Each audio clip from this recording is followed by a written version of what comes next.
Europe 1, il est 9h03. L'interview découverte de Caroline. On en apprend des choses avec vous, Caroline. Par exemple, que le smiley, ce symbole mondial de nos humeurs, est français. Oui, madame. Et vous allez nous le prouver grâce à Nicolas Loufrani. Oui, bonjour Nicolas Loufrani. Vous êtes un cerveau créatif, un chef bien aimé, toujours triomphant des forces du bonheur. Enfin, c'est ce qui est marqué sur votre carte de visite.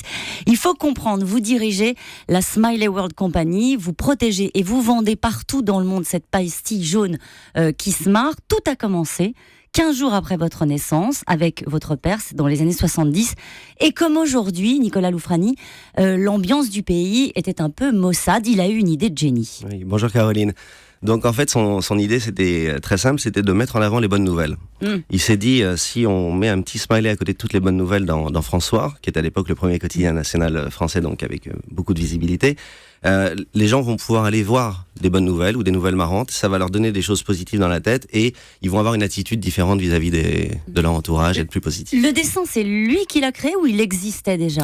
Il a créé ce dessin, il l'a dessiné, il l'a déposé. Maintenant, c'est un dessin qui est relativement simple. C'est comme le crocodile de Lacoste ou les bandes d'Adidas. Ce sont des marques basées sur des dessins simples. Alors, il va mettre des sourires sur des bonbons, sur des t-shirts, sur des mugs. Tout de suite, il sent qu'il faut exploiter le filon.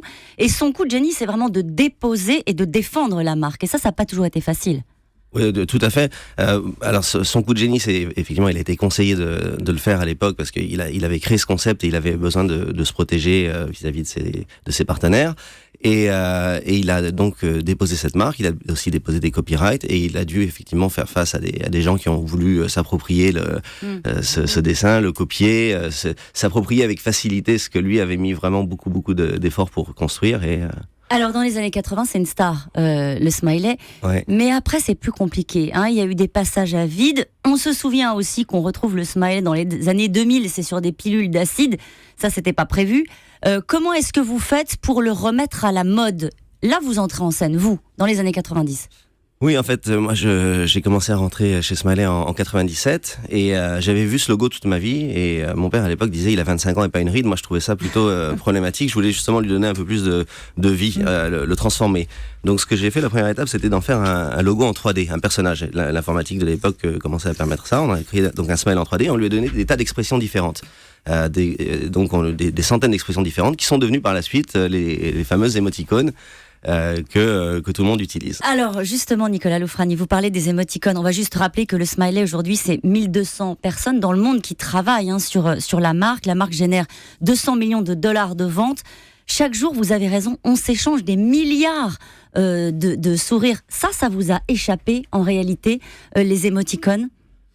Sur le plan commercial, ça nous a échappé dans le sens où il n'y a pas de revenus sur l'usage des icônes sur Internet ou sur les téléphones portables, parce que je pense que personne ne paierait pour ça. Voilà. Il y a des gens en Asie qui payent pour des packs de smileys supplémentaires, parce qu'on a plus de 3000 smileys différents, donc bon, il y a des services qui permettent d'avoir ça. Mais sinon, effectivement, c'est quelque chose qu'on est content et vraiment d'avoir réussi à être à l'origine d'un nouveau langage. C'est quelque chose d'exceptionnel. Bien sûr. Et le smiley, aujourd'hui, il pleure, il se met en colère, il tape des mains, il envoie des baisers.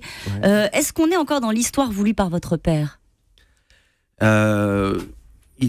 Est-ce qu'on est dans l'histoire voulue par mon père ? Il a voulu faire quelque chose qui apportait du bonheur aux gens. Donc je pense que le fait déjà d'arriver comme un élément qui vient décontracter des conversations qui sont souvent tristes enfin, les mots en noir sur blanc sur un téléphone ou sur Internet sont tristes. Il a apporté de la personnalité à ça, oui, ça va dans le cadre de cette histoire qui est d'apporter du bonheur. Oui. Vous n'avez pas toujours été, vous, dans l'entreprise de votre père. Il y a un moment même, vous avez vendu du poisson entre le Sénégal et la France, vous avez travaillé dans la mode, etc. Est-ce que, sincèrement, on est entre nous, est-ce que ça vous est arrivé de plus pouvoir le voir en peinture, ce smiley, parce qu'il est là depuis que vous êtes né? Oui, non, enfin, disons que quand je suis arrivé chez Smiley, effectivement, il y avait eu quelques années de down au milieu des années 90. Il était plus cool. Il a fallu le rendre cool de nouveau en le rendant à la mode, en faisant des collaborations avec des créateurs, avec des grandes marques, lui redonner un coup de peps, lui redonner de la vie. J'ai jamais eu de haine pour Smiley, non, mais en revanche, j'ai voulu le renouveler. Le renouveler. Est-ce que parfois, quand vous arrivez, vous vendez le smiley comme on vend un produit au fond ?